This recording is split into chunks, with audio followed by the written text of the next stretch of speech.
All right, we are back from Disney's big CEO shakeup to Marriott's AI anxiety, plus why boutique hotels are having an identity crisis. And yes, somebody even brought glam heels onto a Ryanair flight. This week's Good Morning Hospitality is a full ride, so let's get into it.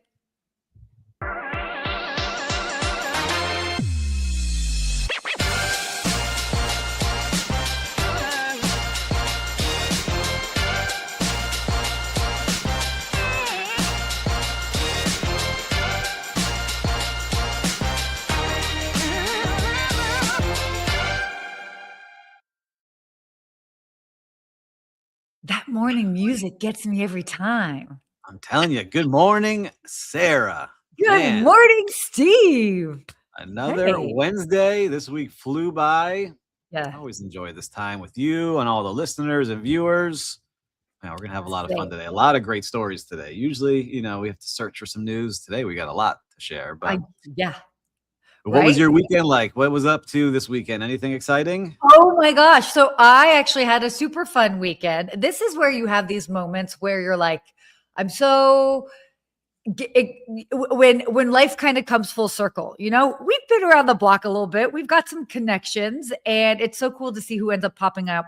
But Friday afternoon, probably like 5 p.m. I'm like, ooh, it's been a week. I was ready to lay low, had a big week of just like a lot of work. I get a call at like 5 p.m. Friday, and the question was, do you want to go to Ashlee Simpson's show? Nice. And by the way, this was also coming from her parents. So you don't say no. And I said, absolutely. Can I bring my mom? So I brought my mom to Ashlee Simpson's show. She did 4 shows. We went on Friday night. And it was at the Venetian at this beautiful little venue called Voltaire, about 1,000 people. And it was this beautiful, intimate show, super fascinating to see her fans. And she even invited her fans up on stage at some point to dance with her, which, of course, in my mind, I'm like, oh my gosh, security alert, security alert. But everybody was super cool, respectful. And it was just these beautiful moments of seeing, somebody that we've known forever, online. TRL, on MTV, all the things. Yeah. Totally. All the things. And then to be there. And then it's like, hey, mom. And then it's like, we're next to her mom and her husband, Evan Ross. It just was one of those super cool, fun moments. And she did a great job. And I just seeing her, obviously, Backstreet Boys many weeks ago. I'm kind of excited about this little, we've got all these people from our early 20s that are kind of making or like teens and early 20s making their way back around. I'm totally into this. So it's kind of cool. Absolutely. Sounds fun. I remember Ashlee Simpson. I remember her songs in my head. I don't remember the titles of them, but I could see the videos in my head playing. Yes. That's fun. So you got to enjoy the city. I did the same, similar-ish. Like I just took advantage. Sunday was a fun day like that where I went out and had my kids with me that day. I was with my dad and my brother and his wife, and we had lunch at a beautiful restaurant in downtown, walked the shops. And then they wanted to go home. And as I was walking home, I was passing by where the Miami Heat play at the arena. Yeah. And I was like, you know what? Let me see if there's a ticket. And there was a ticket available at a half price. And I walked in, watched the first half, had some dinner there, and then I went home. It's just like a fun way to do a Sunday, just enjoying and discovering and having a little adventure. Stop. I saw those posts. You literally just went up, bought a ticket, and went in solo and just like caught a little bit of the game? Yeah. I grabbed a beer, grabbed a burger, watched some game before I went home at halftime.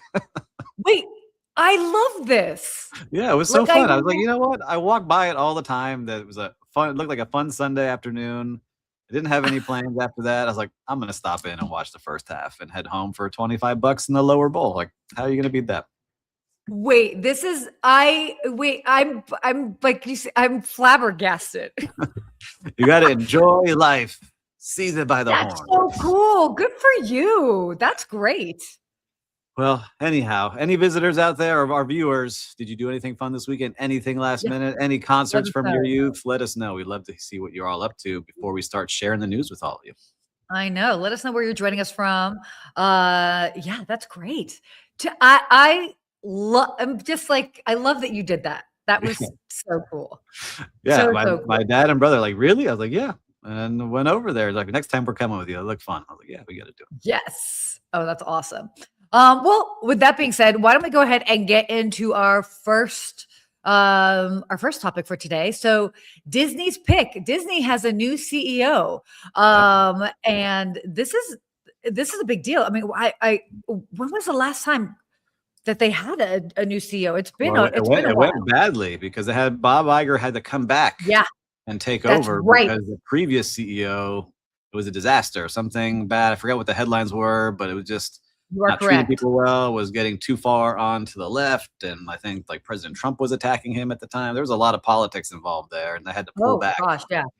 And now Bob Iger hand selects his next appointee, which is Josh D'Amaro. And basically head of the Parks and Experience division. And D'Amaro, he's actually been with the company since 1998. So, long time. He started as at Disneyland. I think he graduated from your school of Georgetown. He graduated Georgetown, I think is what I read. And he started at Disneyland Park. And I was watching a podcast of his on Skift from a couple of years ago, talking about his first meeting where he was like blown away about the details. Like his first meeting was like, all right, the parade is going to come through this route. Keep an eye on the garbage cans because the garbage cans are going to fill up and we can't have garbage spilling once the parade is done. So he said that level of detail has trained him since his very first days in the parks. And he went on to run Disneyland, Disney World, Animal Kingdom. He opened up Shanghai. He did a lot of great things. So he rose through the ranks of the parks. And that's where they're saying most of their revenue is coming from, or the profit is coming from these parks, because the animation and ESPN and things like that are starting to become less profitable for them. Totally. Well, and I will say this, there is definitely something to be said for somebody who, especially as a company as complex and specific as Disney, you have to have somebody that knows the culture inside and out and can really help navigate it, because it's more than just making business decisions. But I mean, Disney is a complete culture. And I mean, I love that example as far as noticing the details, as far as how full the trash cans will get after the parade, those types of things. That is why Disney is what it is. No, and it was interesting. I want to go back and finish the podcast. It was actually at one of the Skift events. It was from a couple of years ago, but I want to go back and finish because he was talking about so many things that he was in charge of. And you don't realize it's not just the parks. It's also all of the hotels and golf courses and their travel agencies and their cruise ships that they're now investing more and more in. And they just announced last year that they're going to put in $60 billion just into the parks over the next 10 years. It's crazy. $6 billion a year going into the parks because they see. We talked about this last show. People want to do things in the real world. And some people might say the Disney parks are not the real world, but you get to escape and do something out there with your friends, your family, have that nostalgia for when you were a kid on different things. So it's interesting to see how they do it. But he was also talking about all the movies and the shows and all the things that they do, how important they are, because if a movie does well, then you'll see a book about it. And they're also one of the biggest children publishing companies. And that book will turn into a character at the park. Right? That park character you'll see that will have a music album, and all this starts tying together and all the things that they do to bring people into the park. So I think they're well positioned. I'm a Disney fan, so I'm excited to see. I know this is definitely up your alley. And I think this is also perfectly timed because as we've just understanding the bigger picture when it comes to US tourism, which we have all seen across the board, a decline of international visitors to the US. Similarly, Disney is also seeing a decline in international visitors to the U.S. theme parks. So this is, it's obviously not just unique to Disney. This is what we're seeing across the board. But it's good that he's coming in at this time, because this is, a time where we're trying to keep people interested and still coming and maybe making up for that lost revenue that they're not getting from international travelers, right?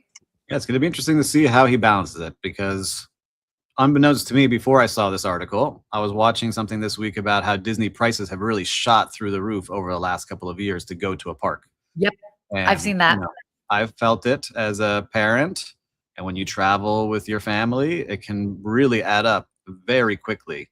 And they know this at Disney because they do have rooms that now are $4,000 and $5,000 a night. If you want the bungalow on the water at the Polynesian Hotel, right? So they see what's happening in the economy. They know, like, all right, we do have the ultra wealthy, we have some of the more value driven properties.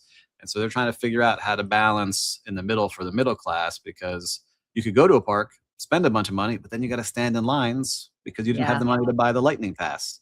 And so then your whole day is spent in 2 or 3 hour lines for one ride versus ponying up to $200 or $300 or $400 on busy days extra for a lightning pass at these parks on top of your ticket. So it could become a very expensive day. But they say, look, we got Broadway shows, restaurants, all these attractions that are new. We got to keep up with everything we're doing. So it's getting interesting to see what they continue to do. It's very, very interesting. So wait, so every time you've gone, have you always gotten a lightning pass? Yeah, because if you, like, for me, I'm not a local, right? So some locals would just go and pop in. Oh, I want one ride and get some food. But if you're traveling there and you don't have that pass, you can't go on all the rides because you're going to spend too much time in the line. So you buy the lightning pass and you make your reservation of what time you show up to that ride, and you wait 15 minutes in that line versus 2 or 3 hours in a busy line. So I asked that because, you know, I don't have kids, and I'm not a Disney adult person. There are a lot of them, and certainly a lot in Southern California. And I had a friend of mine who was a big fan, and so, and this was a while ago. So let's just call it like 2017, 18. She came to LA and was like, "I'm going to Disneyland." I'm like, "Good for you." And she was like, "No, you're coming with." And I'm like, "I'll drop you off," which is an hour drive each way, by the way. And she's like, no, come. So I'm like, fine. So I go, and I have to say, I was really impressed because I was like, I'm not buying anything extra. Like, I'm just here to support. I'm her emotional support adult to go to Disneyland. But I have to say, they did a fantastic job. I was very pleasantly surprised as far as keeping the lines moving. Obviously, you know, this is at the time that they were just starting off with their app. So then you could kind of see which lines were busy where. And without having anything extra, we were able to kind of bop around and still do a good chunk of the park without necessarily having a fast pass. So I thought that was very clever. I don't know if it's still that way, but yeah. It's interesting to see. Like, I haven't been in a year, like 2 years at Disney. We went to Universal this past year, and I like what Universal does. If you stay at their premier properties, you get automatic their fast pass version. I forget what it's called, the Universal Pass. So you can get that included in your room stay. So you save, you buy a $500 night room. It's not still cheap, right? But you get your $500 night room, but then you're getting, with a family of 4 or whatever you may have, $1,200 worth of fast pass that you don't have to buy, right? So it's a good trade. It's automatic. Like, I'll stay there to get those and go in the park. So there's a lot of things you got to learn before you head through those gates if you really want to. You do. I'm sure that there are a lot. Videos. I watch a lot. I was just going to say a lot of YouTube videos for sure. All right. Wow. We spent a lot of time on Disney. Yeah. Sorry. Oh my God. Who's going to Disney with us? Yeah, exactly. There we go. Perfect. Why don't we switch gears a little bit and talk about what's going on with Marriott? So Marriott CEO Anthony Capuano has implemented 8 major shifts. So definitely going to be expanding into mid-scale markets, also revamping legacy brands, naturally pursuing operational efficiency. But they're also focused on new revenue streams like upselling non-room services. We've talked about this before, things like spa treatments, all of that. And then also and by the way, this has been huge. If you are not aware of what's going on with the world of AI and how it's impacting just travel booking, you should definitely check out a couple of the Skift daily briefings. There's a lot going on, but they really are focusing on enhancing the loyalty program to compete with banks and AI travel tools. And that's huge. So they got a lot going on. He shared 8 tips. You should definitely check out this article on Skift. Because he's talking about his 8 biggest shifts that he's seeing. And, you know, it was interesting to see that when he talks about the mid-scale expansion, because they were a little bit late to the game, where a lot of the hotels were ahead of them, like Hilton and Hyatt, building some of these mid-tier brands for longer stays. And they are looking to experiment with different things. They experimented with Sonder this year. They talked about that. So experiment didn't work out, but we learned a lot from that. And they're taking what they learned from it and putting it into some of their newer brands that are in this mid-tier area.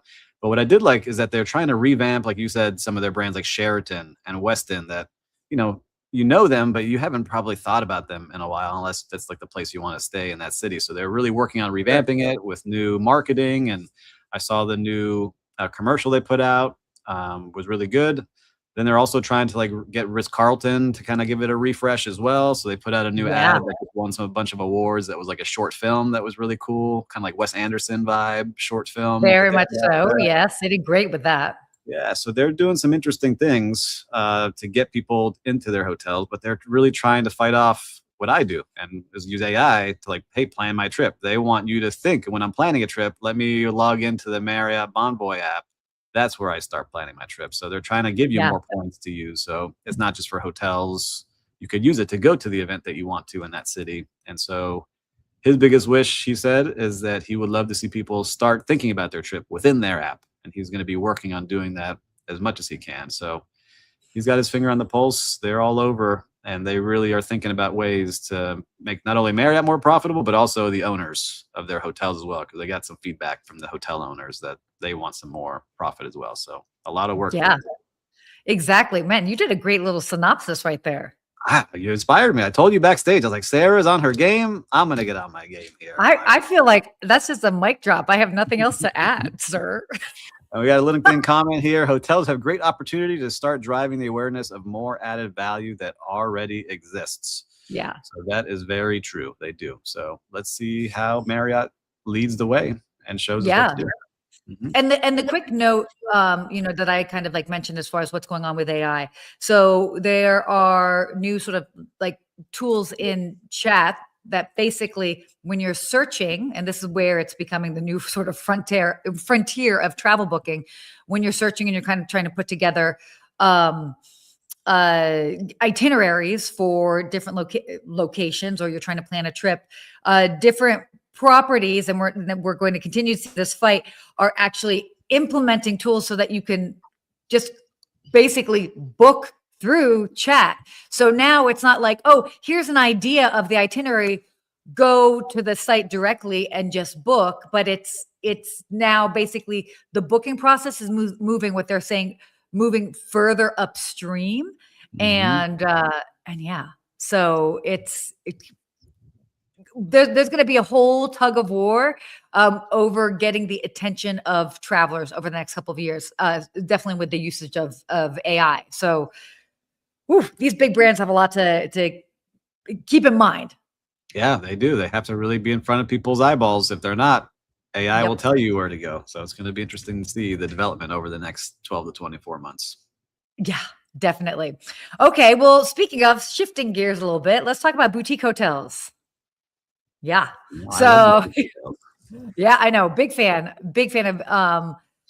of big hotels. So boutique hotels. So this was an interesting article that came out on Skift. Can boutique hotels survive the lifestyle makeover? And what this is kind of talking about, boutique hotels have always kind of had their own niche sort of energy, but we're seeing all of these bigger brands like the Marriotts, the Hiltons, etc., that are now adding boutique hotels to their portfolio. So it's this interesting tug of war that why boutique hotels were so loved is that they were unique and they were doing their own thing. But now that you've got so many of the bigger brands that are incorporating them into their portfolio, where is this?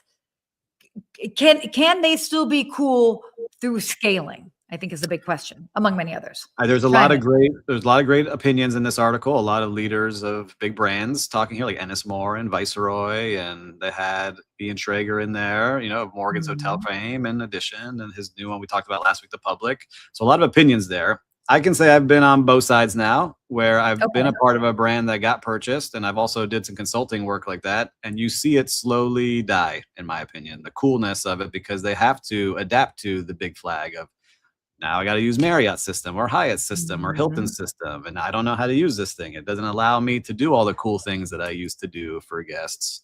That doesn't make cost sense anymore because we can't standardize you spending that much money for this guest on this cool thing because the other guest is not going to get it. So now we're going to cut it down to this amount for everybody on spending per employee, right? And so all these things start to standardize, and little by little over time, it starts to evaporate, I think. But I think there's also hotels that can really do this well. And I think it's the independent hotels, of which one I'm building. I think like we're going to be a good example of it here in South Florida with Bahia, and how we're going to be doing this is really taking control of your destiny by creating media, like learning from Disney. What is the media you can create to get people to come to your property? It's all those social media clips. It's inviting the right people there. It's becoming the third place people want to hang out in, and being part of their lifestyle, right? That's how I think of lifestyle hotels is I want my life to include that location, and I'm going to incorporate it into the lifestyle that I have. And I think that's why lifestyle hotels, this term gets used all the time, but that's really what it is, right? It's like, I want to be there. I want to spend time there. I want to be seen here. I want to be with my friends and family here. So you got to think about those things. But you're always in hotels. I'm sure you have certain ones that they say they're boutique hotels, but then don't really live up to it. What do you see that you like when you're in them? I think what it is that, and I've stayed at a lot of, kind of those boutique, those lifestyle hotels that are now under bigger umbrellas, and I don't mind them, because in a sense, it's like the ones that I have been to, I do think that they still try to keep they still do a very good job as far as staying very local and very unique and specific. And I'm like, oh, that's cute. Yep. But then there's the consistency that that you get where it's like, okay, I know I can do my mobile check-in. I know I can do this. I know I can request for housekeeping through the app. And so I have seen some of those smaller, very unique brands, like with Marriott, for example, Autograph Collection. Each one of those are so different for the market that it's in, that I feel like even though it's under Marriott, those individual properties, it would be hard to make them feel commoditized. You know what I mean? Whereas I think a good example would be like what we saw with W Hotels. Remember when W Hotels came on the scene? That was so cool, so unique. And then because that I think is an example of how a boutique hotel that was like edgy and different blew up and then it's a big brand in and of itself. So I think that's where the fine line is. That's what I think about a lot. I remember W early 2000s was like the place to be. It was a cool place to be. It was edgy. They were doing fun things. And then little by little, all the people that started that brand left, and they got replaced by people from other hotels that didn't know the culture and corporate, and it slowly started dying. But now they're making a big focus on bringing it back. So I'm excited to see what they do. Yeah, fair. Man, I love their beds. They have the best beds. Anyway, big fan. Okay. Quick, next we got a couple more topics that I definitely want to touch on here. So Accor. So this is kind of what I was talking about, or at least like hinting at when we were talking about Marriott, but Accor launches ChatGPT integration. So to give you an idea, they've launched a direct integration into ChatGPT to help capture bookings earlier in the trip planning funnel. If Accor is doing this, I am surprised the other hotels are not on board yet. What's crazy about this is it's, again, early in the trip process. So it's almost this attempt to outmaneuver OTAs. And this is Wild West, right? Yes, I was playing with it today. So I'm actually staring at it in ChatGPT. And so it's not easy to find if you're like a ChatGPT light user. Like you have to go in to ChatGPT's app store where it says apps on the left side, type in Accor, find the Accor app, and then connect it. And so there's a couple of steps for you to do it. But once you're connected, then it will be part of your thinking. And when you say you want to travel, you're going to say, hey, I'm going to such a city. Can you find me this hotel at Accor? Right. And then it will load up everything that you've got. But that's the very beginnings of what we're doing now. But yes, everything will be integrated here very soon. So you can say, I want to stay at this type of hotel here or there. That's why brand is going to be so important. Totally brand loyalty. And again, like thank you for explaining how it actually works in chat, because it is specific, but basically, I mean, we're going to see a lot of the other hotels follow suit with this. Yeah, right. I think right away, because you could upload, if you and I wanted to upload an app right now, we can make one and put it up. I have one in there in the app store. We could have one. We can do that. Yeah, for sure. Absolutely. We take all of our transcripts. Hospitality app. Let's go. We put all of our transcripts in. Ask Sarah and Steve your questions, and it'll take all of our transcripts and answer as it knows who we are. Yeah. Anyhow, anyway, a lot of fun. So there you go. So before we get to our unhinged story, it should almost be unhinged, but it's also kind of crazy. So love our friends over. By the way, have you ever flown Ryanair? I've never flown Ryanair, but we've talked about them a couple times of how funny they are on social. I have never flown them, but I want to fly them to support because I just love how tongue in cheek they are and just everything that they do. So they actually sparked recently a fashion debate, an online debate about fashion. They did a viral post debating whether wearing heels or going full glam on Ryanair is fabulous or foolish. And social media was kind of split. They were like, okay, well, go for aspirational travel or go for comfort culture. But I kind of think this was what do you wear when you go on their plane? You're not going in full glam and heels. No, I have a travel uniform, so to speak. And it's like yoga pants, sneakers, comfortable top, probably a couple of layers, whether it's a sweatshirt, a jacket, or a heavier jacket if I'm traveling to a further destination. If I'm going to a very cool destination, instead of sneakers, I will actually wear my boots, just because they're heavy. So I have a very specific thing. But for example, tomorrow I will be doing a day trip flight and I won't have any carry-on and I want to look presentable. So tomorrow I will probably be traveling fairly glam, so to speak. So the other thing, I think they're good at rage baiting people, because the other headline in this article was, "Don't wear jeans, get comfy." Yes. Right? Yes. So I'm wearing jeans right now, and I wear jeans on the plane all the time. I don't know what I'm supposed to wear. Am I supposed to wear a tracksuit? Am I supposed to get ultra glam and put on slacks? I'm curious, viewers and listeners, put it here in the chat here. When you fly, what do you wear? Let us know. Because we just had another airline say you can't come in there looking like you're on pajamas and not too skimpy outfits and all these things. So it's interesting to see what's going to be coming through pretty soon. So in the chat, let us know, what are you wearing on the planes? You know what's so funny? Because like for you, jeans, you wear jeans. It would be a very specific thing for me to wear jeans on a flight. So funny. I don't know if I've seen you in jeans. I'm wearing them right now. Jeans and a blazer and a white shirt. Did you just say you haven't seen me in jeans? I don't think I've have. No, every time we've been at an event. See me from here up. Yeah. And never mind. We won't say what you're wearing when you're there. Oh, well, I'm wearing yoga pants now. Okay. All right. No, but I wear jeans, but to wear jeans on the flight, that would be, I'll probably wear jeans on my flight tomorrow, which will be different. So yeah. On YouTube, I see YouTube chat. We don't have to put it on the screen, but YouTube, yes, we're here. We're listening to you. Keep letting us know what you're up to. We love seeing the YouTube chat. A lot of people are watching over there. We are here to answer your travel and hospitality questions. Look at this. What? Will Slickers. By the way, Will Slickers is not working behind the scenes today. Aren't you on a cruise? He's on a cruise. Good to know the Wi-Fi is working, Will. I saw he's wearing a Speedo in one of the pictures, I think. Wait, what? I didn't see this picture. I'm joking. I was like, what? Will Slickers on flights or in public. Yeah, agreed. That's weird. Lazy vibes. No, not into that at all. Slippers. Yeah. Well, okay, wait.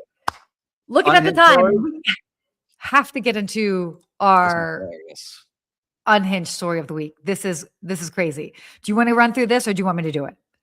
I want to make sure I have the right one. This is where a guy, 20 years old, was flying back from seeing his grandparents and heading back to Gainesville, Florida. And as he was getting off the plane, waiting for his luggage, he's waiting and waiting and waiting and can't find his luggage. His sister got his luggage. And then all of a sudden, he sees coming up the track of the luggage, a sock. He's like, that's weird. Whose sock is that? And then all of a sudden, he sees his underwear. He's like, that's my underwear. And then another piece of underwear and then another sock. And little by little, all of his underwear and dirty socks and dirty laundry starts coming up every 30 seconds, one piece up the place where all the luggage comes on the carousel.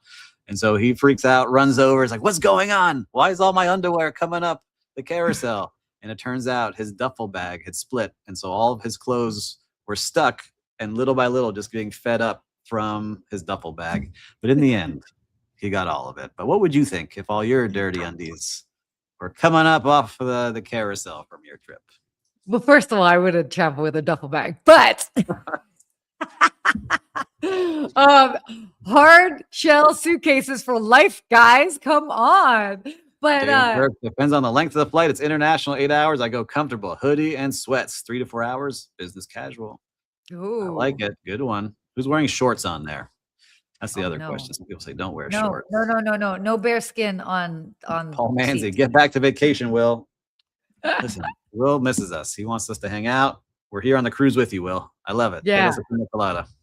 Definitely. We'll be right there. Yeah. Actually, my favorite. Go ahead. No. What were you gonna say? I was thinking about the cruise. I'm going on one, and I want a coconut and lime drink on the Royal Caribbean is my favorite one. So. Oh, okay. I'm gonna have to check that out the next time I go on a cruise. Yes, but so what would you do now? You got all your undergarments coming out. That would be a show. Everyone would be like, I mean, first of all, I would probably start recording it because it's just so ridiculous. Because it's, again, you're like, what on earth is happening? And then one by one, things from your suitcase come out from on the baggage carousel. Lucky it was just that. You never know what else. People travel a lot of crazy stuff in those pieces of luggage. Travel with weird things. That is very true. Very, very true. But what a funny thing to do. And I think it's also that reminder that duffel bags the duffel bag should just stay with you in cabin. Hopefully they're small enough and you can just take them as a carry-on so that they don't end up splitting or get caught on anything. I agree with. And listen, there's people that travel with just like garbage bags and they tape it up. I've seen that too, so that's always funny to see. Oh my gosh, no, we don't do that. Definitely not that. Anyway, do we have time for a quick real-time recap? Do you want to do that? Yeah, let's do it. Let's do a quick real-time recap. All right, perfect. Why don't you go? You start first. I will give I did a lot over the weekend, but I'll give a shout out to a little shop. I forgot the name of it. And if David Turk, if you're watching still, let me know the name of the sandwich shop we went to on Sunday morning for coffee.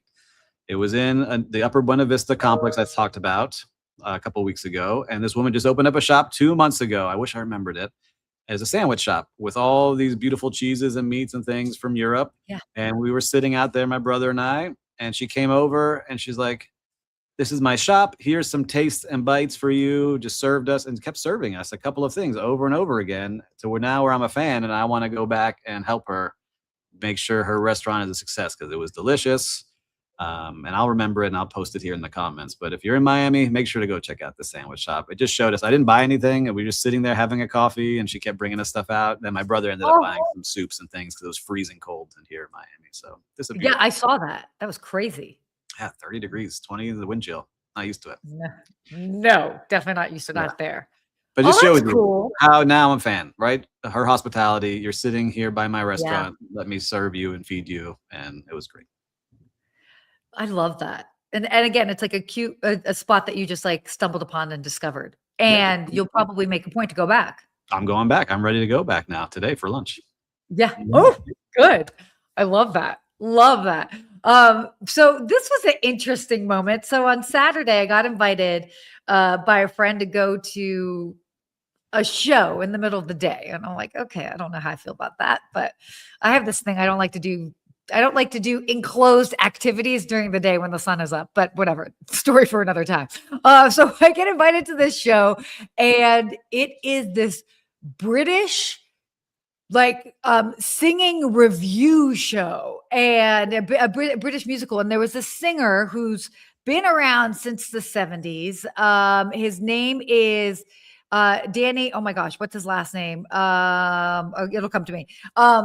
And he's this older British gentleman, and he basically did all of these fun covers of these songs by famous British singers from over the years. So you're talking about Elton John, Phil Collins, Queen, all of that.